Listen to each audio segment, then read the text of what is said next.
Hello guys, welcome back to our YouTube channel. Today we are going to show you how you can add a variable product in WooCommerce. So let's get started.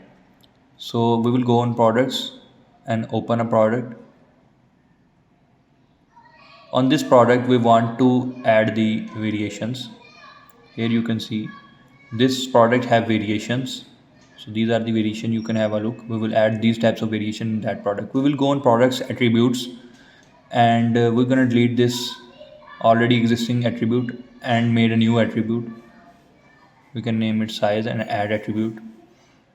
Then we will configure its terms and then we will name this all the sizes like small, medium and large and add them. Then we will click the edit from here and we will simply scroll down and select the variable product from here and type a random SKU according to your preferences.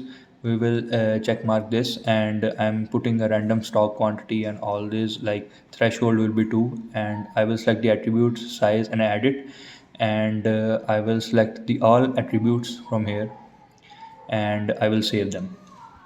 Then I will click the variations and I will just select the variations and put all the image and the prices and all the details we need to add the variation.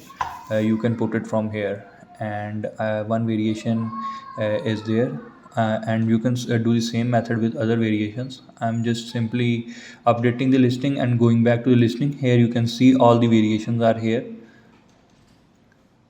So here was the video. Thanks for watching.